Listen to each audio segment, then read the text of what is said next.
Welcome to Leading with Faith, a podcast where we explore faith, leadership, and the journey that connects them. I'm Dr. Kristi Kirk, and I serve as president of Concordia University, Texas, and I'm excited to welcome you to this conversation today.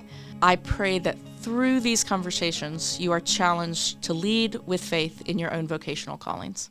Welcome. I am so excited about today's episode and so excited to have a conversation with two women who I admire so much for their faith, for their impact on education in Central Texas, for the way that they approach their work, and what a blessing it is to introduce the listening community to two of my colleagues, friends, and mentors. And so, Dr. Rehbein, why don't you introduce yourself and tell us your story of education and work in Central Texas?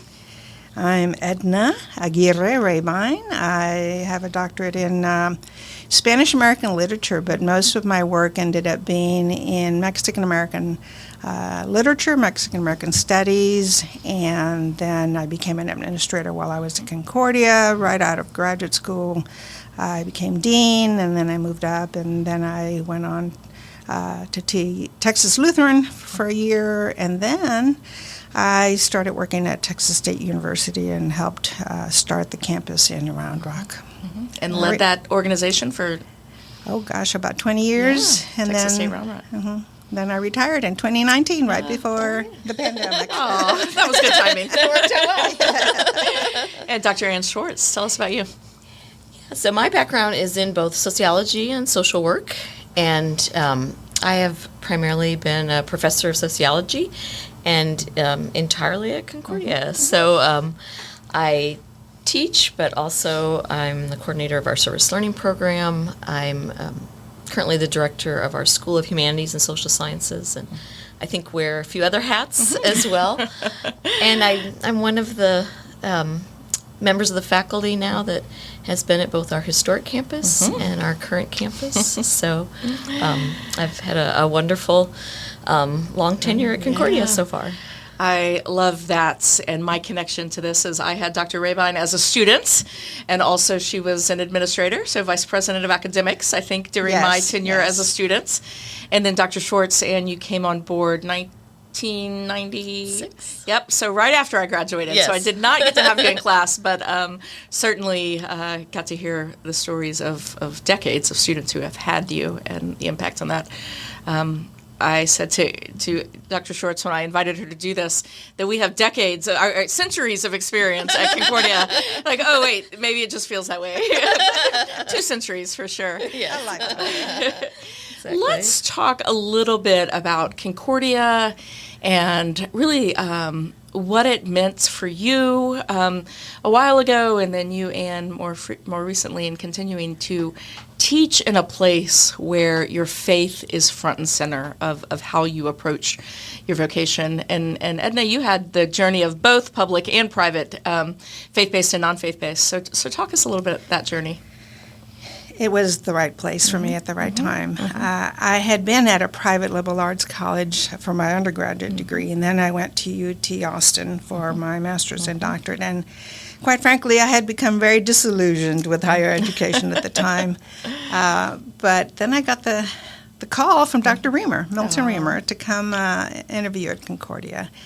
And it was perfect because it provided a setting where I could not only teach the students the material that I wanted to teach them, but also help them grow as individuals and see them as young people who needed to grow in their faith. And the fact that everyone there treated me, I'm going to make this very personal, treated me with that same care and consideration that I felt I was trying to emulate for the students. I love it. Yeah, that just captures really so much about what Concordia is for the decades that I've been there, and I know even before that, of a place that honors the dignity of individuals, both employees and students, and that's a blessing to be a part of. How would you characterize that, Anne? I mean, I think I would agree with what you said, and also just I always think about this idea of the whole person, right? That whether it is as employees or as students, that we can be at Concordia in a way that we don't have to sort of compartmentalize ourselves and sort of leave this part out here, that our faith can be woven into all that's happening, that we recognize that we're spiritual creatures, and so that that's part of our exploring whatever it is, the content right in our class. We have opportunities to worship. It affects our values certainly in a strong way, and how we treat one another and how we make decisions, and so it kind of just permeates our time together, right? Our life together as a community. Right. Love that. I'm thinking about this idea of vocation that is so woven into, it's one of Concordia's values. It is how we approach teaching and learning. I'd love to hear both of you speak around why you have felt called to this vocation of education. You both represent so much for me about what great education looks like, that is both challenging and also welcoming. And talk to me about that call to educate. And it plays out differently and mostly in the classroom, although with, as you said, lots of administrative tasks. Edna, mostly as an administrator, but often going back into the classroom. And then that's the world I live in too, right? So talk about that vocation of education. And you want to go first? I mean, I think from where I sit with a background, like I said, in sociology and social work, I have come to see more and more how education can be empowering. And so as we think about like understanding how the world works, but also our place in it, I think more and more about helping students see how they can make a difference, how they can use their voice, how they can be problem solvers.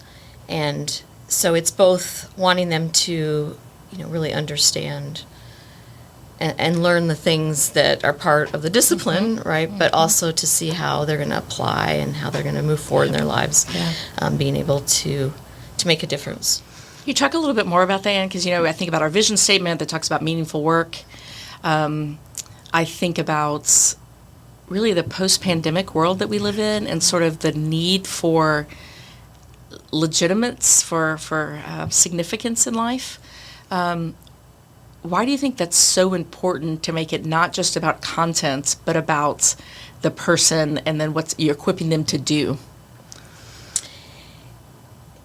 Well, I mean, we need people in the world that care about the lives of others, that recognize injustice in the world, that also have strong skills and a background to be able to do what they do well, right? To make that impact in our society, to be change makers in a positive way.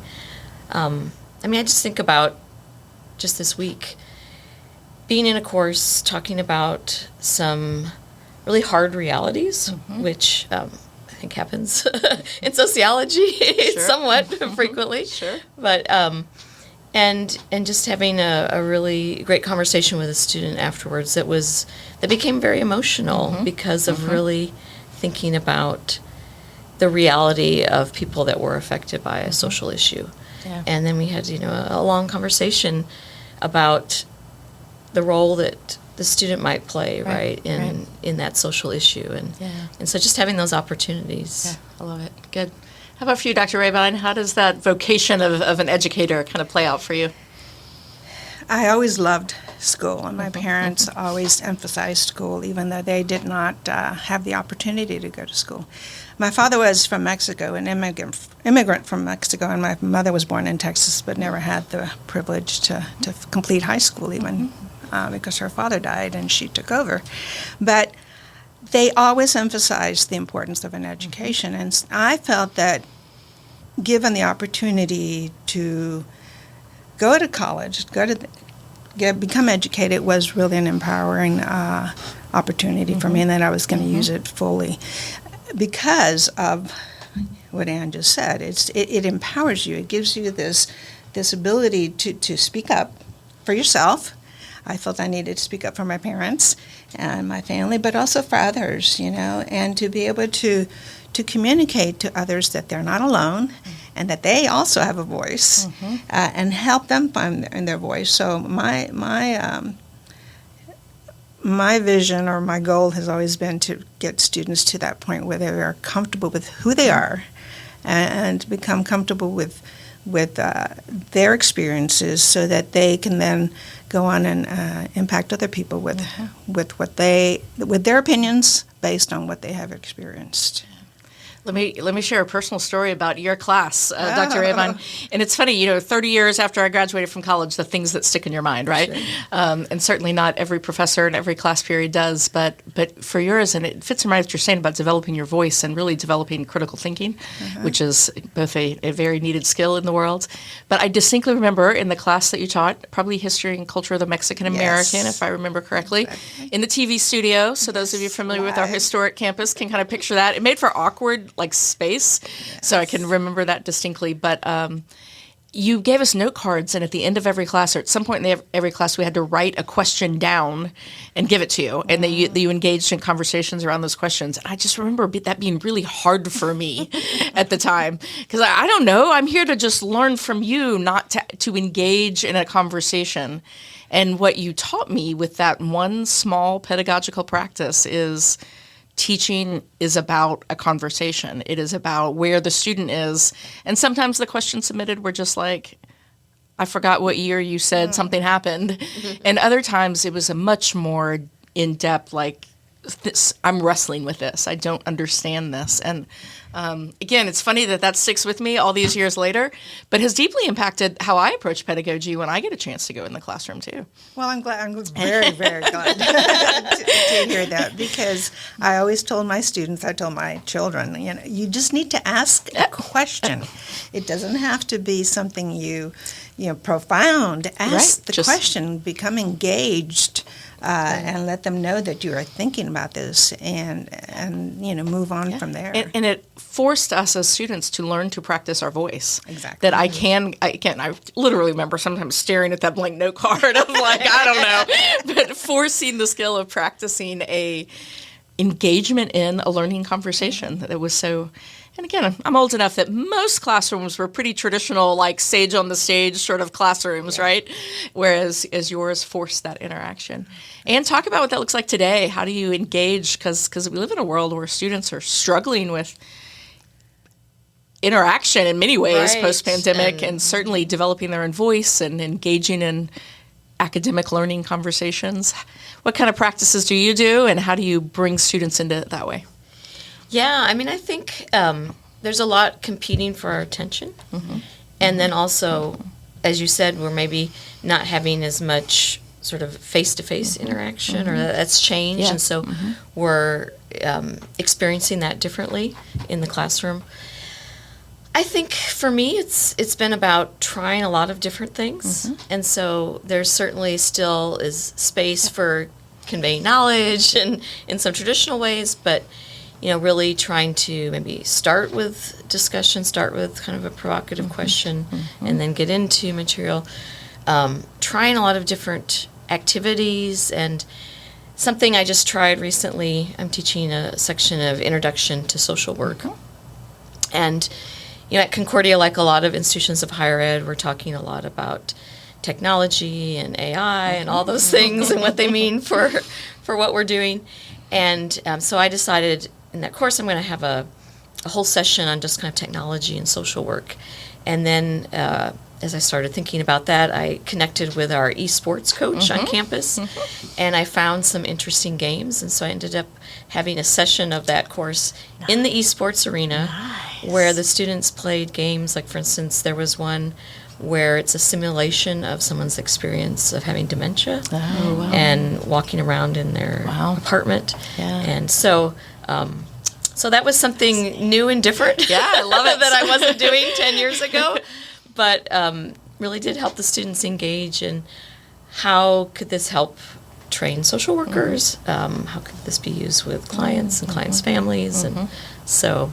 Yeah, when people often ask me, like, how could you stay in one place for so long and kind of do the same thing? And my job has evolved, but, and I think you at Texas State, Ann, and you and I both at Concordia, it doesn't matter if you're at the same place. Things are changing so fast that you're just constantly having to reinvent. And then that's what good leaders do, right? And really leaders who called by God to do their vocations well have no choice but to continue to innovate, to continue to bring the best of new technology or the best of new thinking into the classroom. Other examples of how you think you've done that? Again, really driven by a call to excellence that our faith calls us to. Well, I'm going to throw this in there. I always felt like I never really wanted to graduate because I didn't want to stop learning. I agree. And so I have stayed in academia because it forces you to learn. Yeah. You know, it forces you to stay ahead of the game if you can. But other examples, well, you know, I mentioned that being at Texas State was different. I mean, it was not the faith-based campus, and at first I was concerned that would be a place I would not be comfortable in. But I had a very good mentor. The president of the university was just a very, very strong Christian, and I just took it upon myself to make connections with the students, even as an administrator. I never stopped teaching. I always taught a class on Hispanic writers or Mexican-American writers because I had realized when I was at UT Austin that prior to me enrolling in one of those courses, I had never read any literature that made any real connection, that I could make a connection with, that meant anything really to me because it never spoke to my experience. And I had a professor who just brought it to life, you know, and he was my mentor then at UT. So I just decided that one of the ways to communicate our self-worth and to find our voice was to help all students understand what it was like, you know, to go through a life where we've experienced all sorts of challenges, yet we still have to come through and express our opinions and speak up for those who matter to us and those who can't speak up for themselves. And so I was always amazed in just a one-semester course how much of a difference you could see in these students, right? They start off in your class, and they were not all Mexican-Americans. In fact, they were older.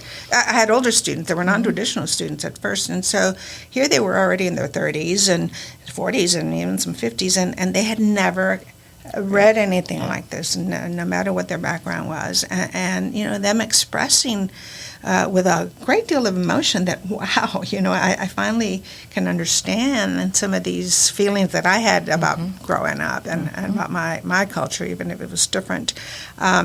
So my main goal was to get them to understand a little bit about the culture and why we're all different, but we all still go through the same challenges. For sure. We all go through all those same questions and insecurities and It's the universal piece of literature that a few years ago our freshman new student common read was Reina Grande, and we talked a lot about books being both a mirror and a window, and that some books need to be a mirror of your own reflection, your own culture, so you can see yourself in them. And if you miss that type of literature, you've missed something. But there's also a window. There's time when great books are good windows into other cultures, and both have value. And we need to be reading regularly in both of those places, right? Because we learned about the lived experiences of others. I'd like to talk a little bit about Concordia's commitment then to our Abide initiative, which is accessibility, belonging, inclusion, diversity, and equity. You know, Edna, when you were there, you did a lot of work in that. First of all, just representing Latinas in our faculty and staff, probably the first on our faculty and staff, yes. And then certainly introducing a Mexican-American culture, and some of those classes that you created still exist, and kind of just challenging us to think differently about students who didn't, at that time, come out of a very traditional, maybe German Lutheran heritage. And you have continued that work in so many ways of just being a voice for people who are often marginalized, and through the service learning speakers that we have on campus, and in other ways that you are just a profound advocate for justice and for equity. Talk about how we do that at Concordia. And maybe sometimes we get criticized for it because people think it's not in alignment with our faith, but for us, it so much is in alignment with our faith, right? It is because of our Christian identities that we engage in this work of recognizing the dignity of all people. Any thoughts on that? You know, so one thing that I've thought about more lately, just when I think about faith and my work and how they intersect is, that as we've already sort of hit on, I'm thankful for the freedom that I have, at a place like Concordia where I can bring my faith into sociological conversations. But I think that things work in the reverse too for me, that the sociological conversations and understandings and the way that I understand my discipline more, and by teaching it, I come to, new understandings too, have affected my faith.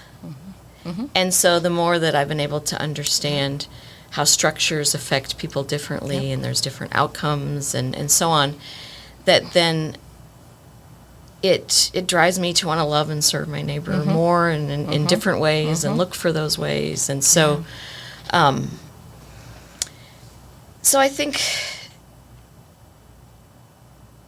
I got a little off track on your question, but I'm just kind of thinking about how those two things for me come together, and helping my students as they think about sociology, then to think about perspectives, I guess, other than their own, and to think about how as we learn how things work, right, that we see, going back to kind of the mirror and so on in the window, we see ourselves, but we see also how others are being affected. And so, how can we work for a world where everyone is able to participate? And so I think we're trying to do that at Concordia, right? Right. In terms of, I think something that we're really emphasizing now with Abide specifically is that belonging piece too. So being able to see that Concordia is a place that you are an important part of, right? How you're contributing, and how we all together make it the place that it is. And in fact, I had a former student who came back to a class a couple weeks ago to be a speaker, and she said to the students, I now realize what an opportunity it was to be somewhere where I could engage with people that had all these different perspectives, and I could learn from them. And I just had like this luxury to do that, and now I don't have that in the same way, right? Just everyone's so busy. And so I think we're really, wanting to move more and more to be a kind of place where we're really engaging and learning from one another, and recognizing that people bring different things to the table, and how do we lift that up, and how do we honor that, and how do we make that a part of who we are. I love that. The imagery that's coming to mind for me is the body of Christ imagery from Scripture, right? And if the hand is missing, the body is not whole. And so people bring these experiences, and they bring their whole selves into our space, and that makes the body richer and fuller and really more healthy, because those different voices are at the table representing their own cultures, their own communities, their own lived experiences. How would you respond to that? Yeah. Well, I think that the Concordia of today is so different than when I first started. I started in 1984, and it had not been long before that. Before it had become class. Before it had gone to a 4-year institution.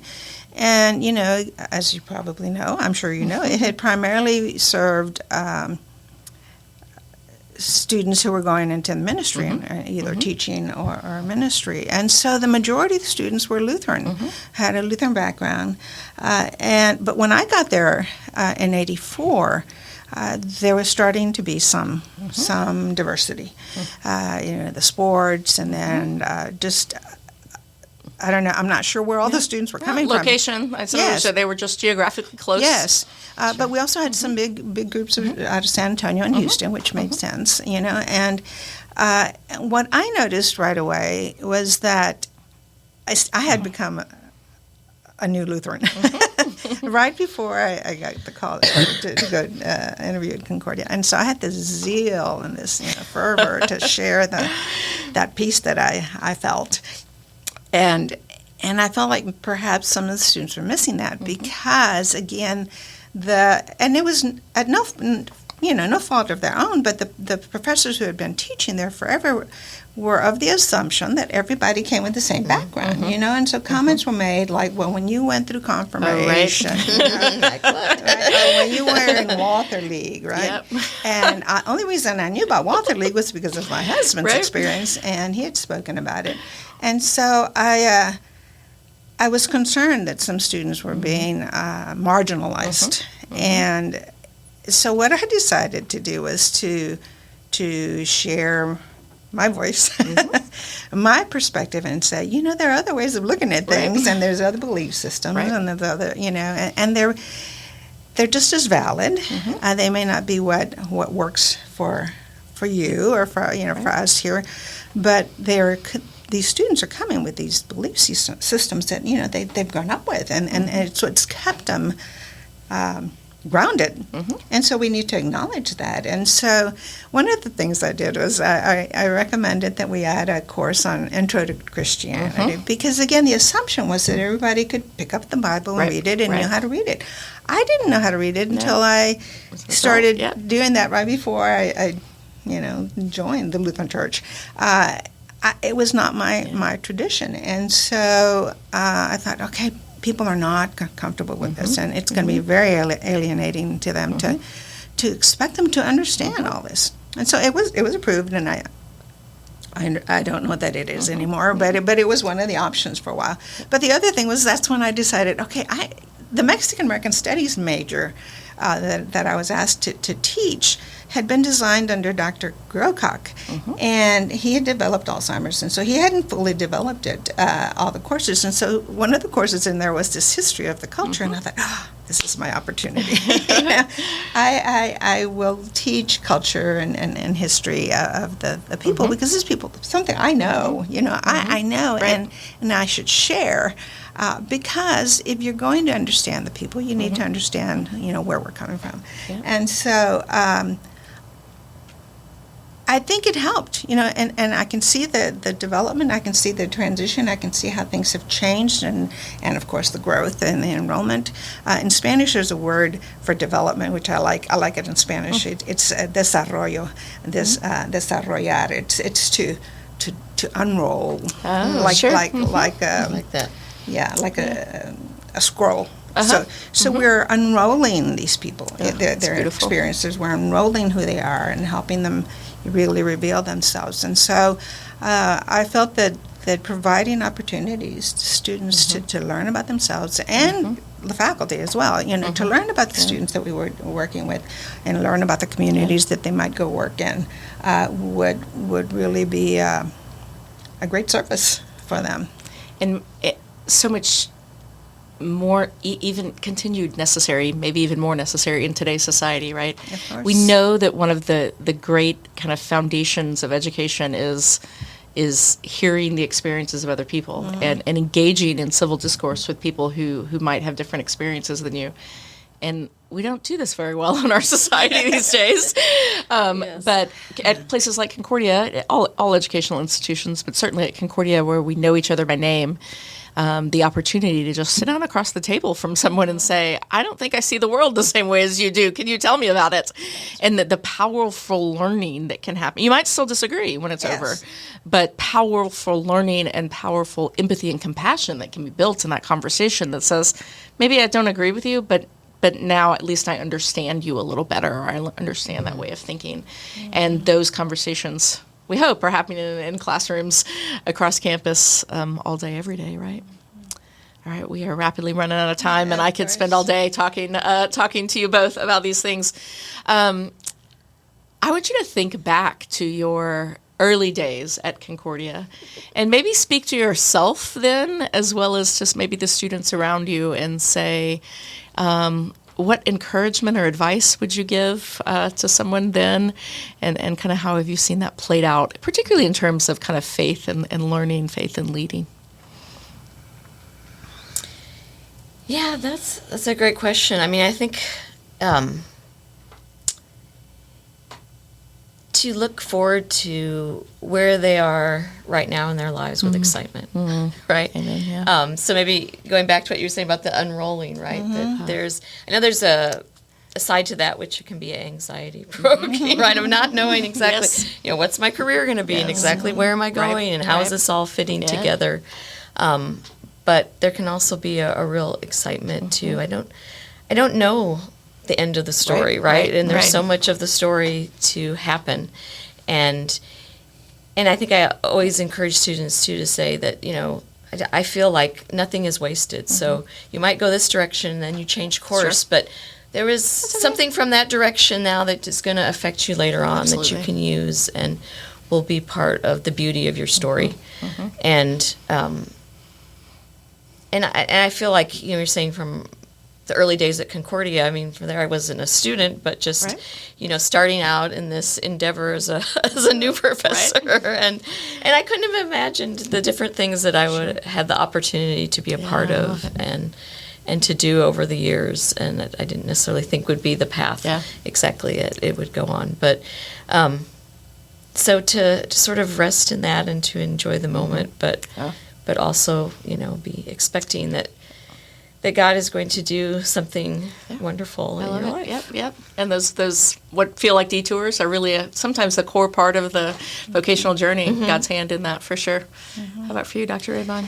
Well, sometimes when I look back at Concordia, I wonder if I gave more to them or they gave more to me. Because I got a whole lot from Concordia. Being able to blend your daily life and your family life and your research and your teaching with your faith. It's just amazing. Being able to chapel every day. We had chapel then every day. In the middle of the day, you were just uplifted, just uplifted and ready to go for the rest of the day. And hearing those men's voices just booming because they were primarily male faculty was just amazing and so empowering. So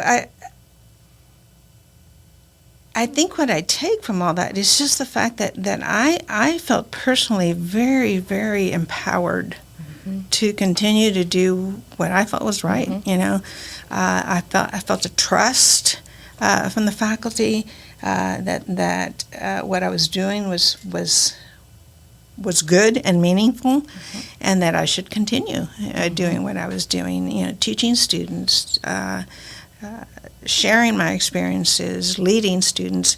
And when I became an administrator, I think what I became very much aware of was that I also needed to be looking for those future leaders, identifying faculty, putting them in positions that might be uncomfortable at times, because there needed to be other people coming after me to serve in these roles. But it was just always a sense of joy to be able to serve there. Yeah. I love that question as we wrap up, Dr. Rehbein, because that question of did you give more to Concordia or did it give more to you? In a great vocational path, it should be both, right? It should always be mutually beneficial. But as I step into this role of president, I want to say to both of you that you have given immeasurably more to Concordia than so many others, and you have just been instrumental in my own life and instrumental in the lives of so many students, and really have made a difference in the place. Concordia is not who it is today without both of you.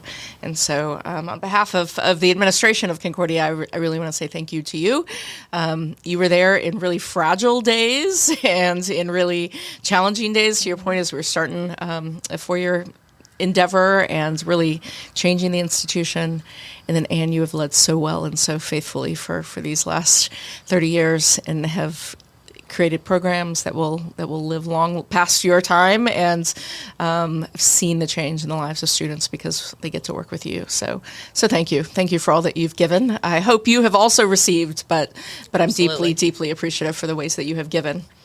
And so with that, I'll say thank you for being with me. What a great joy and privilege this has been. Thank you for tuning in to Leading with Faith. If you enjoyed these conversations, we invite you to share this with others who might be inspired by these leadership insights. Until next time, continue to lead with faith.